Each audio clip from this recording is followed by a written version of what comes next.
Hallo, mein lieber Stier, und natürlich auch ein großes Hallo an alle anderen, die eingeschaltet haben.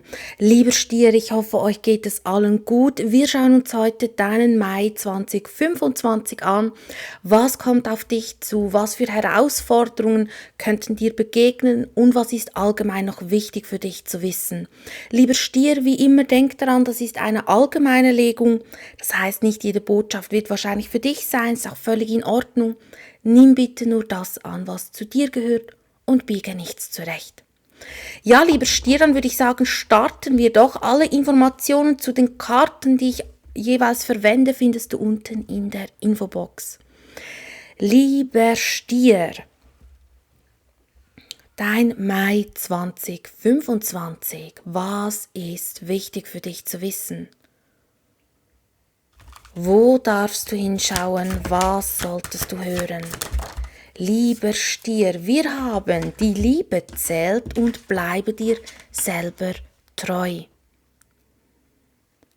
Sehr schöne Karten. Also wirklich, die Karten möchten dich nochmals wirklich daran erinnern, dass du wirklich deinem Herzensweg auch vertrauen darfst und dass das Wichtigste ist, dass du Dinge aus dem Herzen her tust.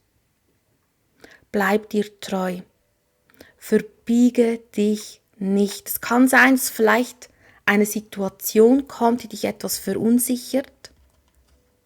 Und es kann sein, dass es dich verunsichert und du vielleicht etwas tun möchtest, vielleicht etwas, was andere erwarten oder wo du das Gefühl hast, es erwarten andere, und das, was du aber wirklich tun möchtest, dass dich das eben dann verunsichert, weil du merkst, dass es vielleicht ein Weg ist, der nicht von allen verstanden wird.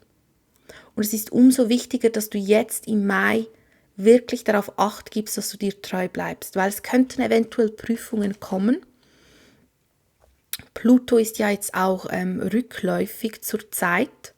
Und es kann natürlich sein, je nachdem, in welchem Haus Pluto bei dir jetzt aktiviert wird, im Sternzeichen Wassermann, dass du vielleicht bei diesem Thema auch so ein bisschen tiefer gehen darfst, oder vielleicht dürfen sich gewisse Dinge verändern. Aber auch wenn sich gewisse Dinge verändern dürfen, bleib dir treu. Das ist das Wichtigste. Treue zu dir selbst, auch beim Thema Liebe. Verbiege dich nicht. Wenn sich etwas nicht stimmig anfühlt, dann tu es nicht. Also hier geht es wirklich darum, dass du deinem Herzen zuhörst, Vertrauen hast und dich nicht verbiegst, nicht für einen Arbeitgeber und auch nicht für die Familie und auch nicht für Freunde und auch nicht für die Liebe, sondern dass du dir eben treu bleibst. Ja, ich habe ganz stark das Gefühl, es geht darum, dir treu zu sein, deinen Träumen treu zu bleiben. Lieber Stier, dein Hauptthema, lieber Stier. Der Turm. Ja, es kann sein, dass etwas plötzlich passiert oder es könnte auch eine plötzliche Wendung kommen oder eine Mitteilung, dass dich das verunsichert. Also ich habe das Gefühl, es kann eine Situation kommen, die dich verunsichert, aber lass dich nicht aus der Ruhe bringen. Da ein bisschen aufpassen, weil es kann sein, dass du dadurch vielleicht Entscheidungen nachher triffst, die gar nichts mit deinem wahren Ich zu tun haben und dass du das dann später bereust. Also da ein bisschen aufpassen. Ganz, ganz wichtig. Nimm das eher als Hinweis oder als Chance, wo du vielleicht tiefer hinschauen darfst. Vielleicht, warum fühlst du dich verunsichert? Ist es ein Glaubenssatz? Ist es eine Gewohnheit? Da ein bisschen hinschauen.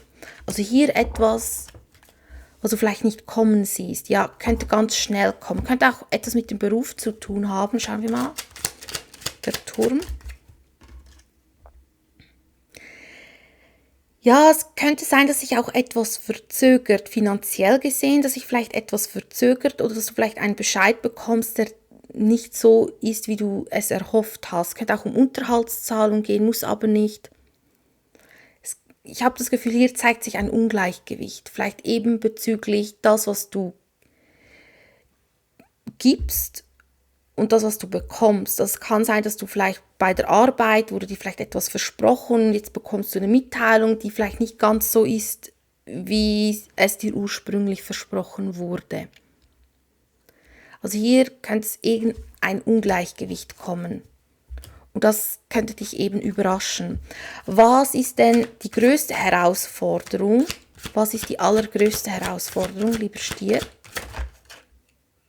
6 der Schwerter, ja, sich von dem zu entfernen, was dich zurückhält. Wenn der Turmmoment kommt, also sich dir ganz klar zeigt, was nicht hält, was nicht sein soll, dann ganz wichtig, nicht erzwingen, nicht verbiegen, sondern nimm es mal als Chance. Vielleicht auch Chance für einen Neuanfang.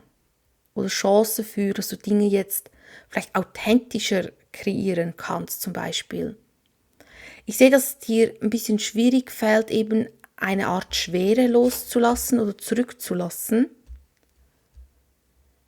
Wir schauen gleich, warum.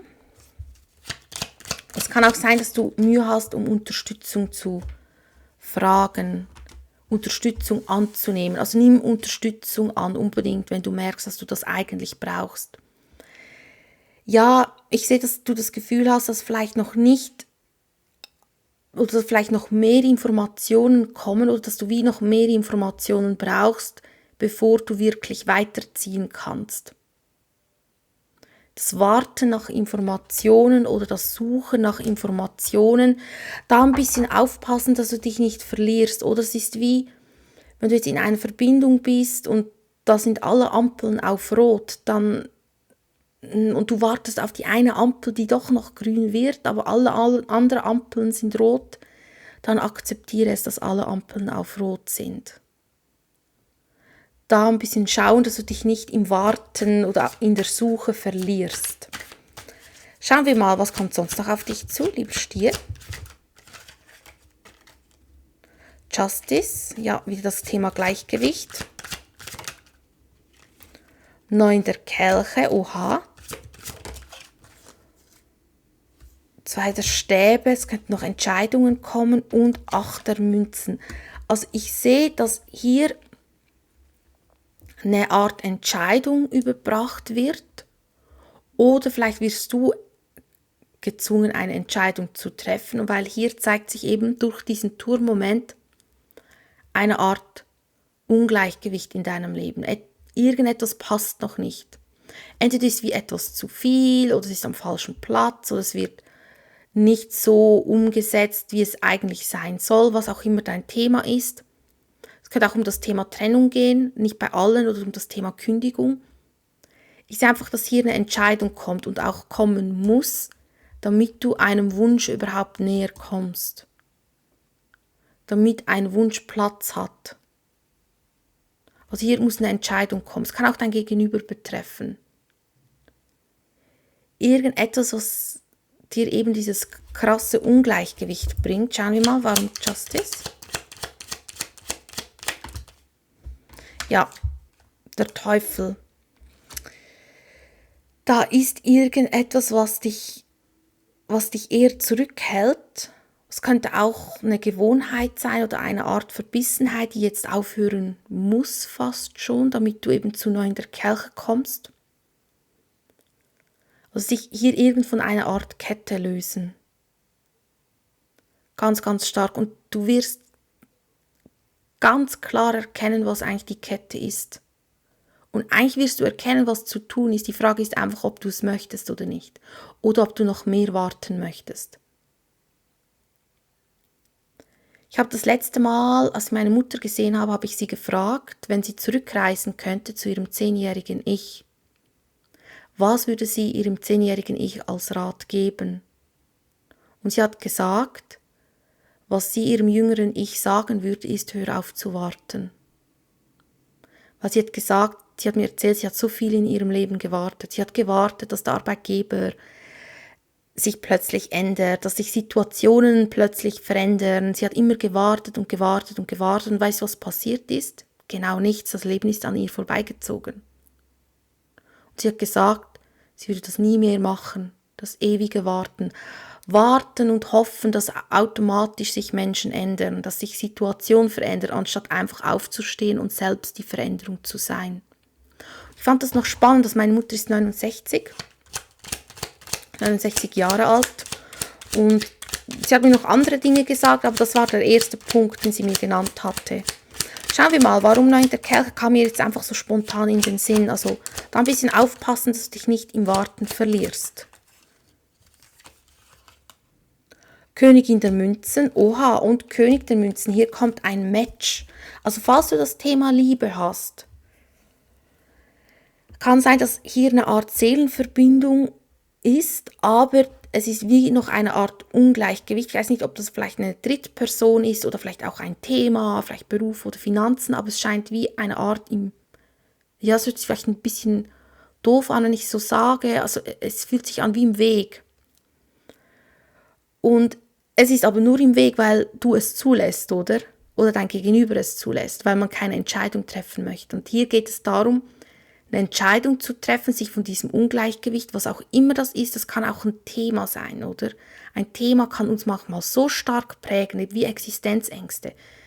Das kann uns richtig prägen. Das kann wie eine Form annehmen von einem Lebewesen und so präsent sein.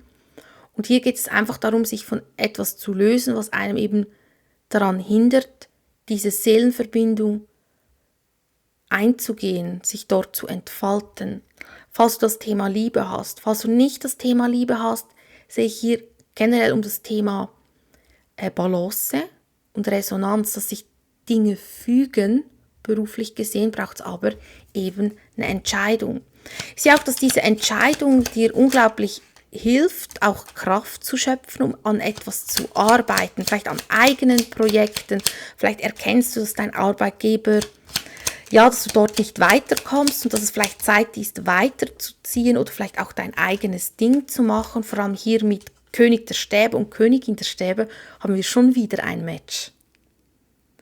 Ja, vielleicht erkennst du, dass es an der Zeit ist, deine Passion zu finden, zu leben, dein eigenes Ding zu machen oder dein eigenes Ding so ein bisschen mehr hinauszubringen oder dich eben beruflich zu verändern.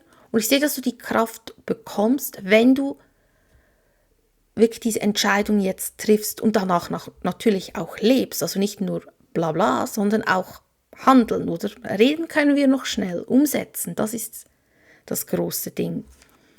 Und in der Liebe zeigt sich mir hier ganz stark ein Match, ganz, ganz krass. Also wir haben hier zweimal Seelenverbindung. Und ich sehe aber eben, es ist eine Art Hindernis noch da, was gelöst werden kann, wenn man sich entscheidet, wenn man sich wirklich aktiv für dieses Ungleichgewicht oder von diesem Ungleichgewicht trennt, von diesem Thema, sehe ich, könnte hier Stabilität kommen und kann man dann gemeinsam wie etwas Neues aufbauen. Also kann auch ein Liebes-Comeback dann sein, sehe ich auch bei einigen. Aber nur, wenn sich beide wirklich von diesem Ungleichgewicht lösen, von diesem Thema und gemeinsam ans Erschaffen gehen, ans Fundament erschaffen, an Beziehung aufbauen. Was ist denn der Rat? Lieber Stier, dein Rat. Der Herrscher, erschaffe dein Leben. Im Mai darfst du jetzt mehr ins Erschaffen gehen, aktiv ins Erschaffen. Nicht mehr warten, erschaffen. Klar, manchmal müssen wir auf die gewisse Kleinigkeiten warten, aber du weißt, was ich meine, nicht das ewige Warten. Warten, bis er sich endlich ändert oder sie sich verändert. Warten, dass der Arbeitgeber plötzlich, keine Ahnung, sich um 180 Grad dreht, sondern wirklich selbst die Dinge ein bisschen in die Hand nehmen. Natürlich nicht ins Zerstörerische gehen, sondern einfach Stück für Stück dein Leben so erschaffen, wie du es möchtest.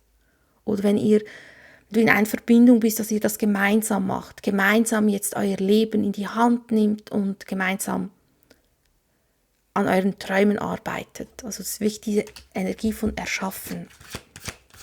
Ein bisschen mehr nach dem Herzen. Was liegt im Schatten? Wo darfst du viel mehr den Fokus halten? Wo hast du viel zu wenig den Fokus? Kommunikation. Austausch. Hier braucht es ein bisschen ein klarerer Austausch. Und nicht ein Monolog, sondern ein richtiges Hineinfühlen und Austausch, und dann verarbeitest du das, was du erfahren hast, und wenn du etwas anwenden kannst, wendest du es an. Also dieses bewusste Zuhören und Kommunizieren und Leben. Also hier auch vielleicht eben sich mit Menschen mehr austauschen. Es braucht mehr Kommunikation, sehe ich hier. Wo du ein bisschen mehr drauf schauen darfst. Ja, mein lieber Stier, das waren die Karten. Ich wünsche dir alles Liebe und alles Gute und bis zum nächsten Mal. Ciao.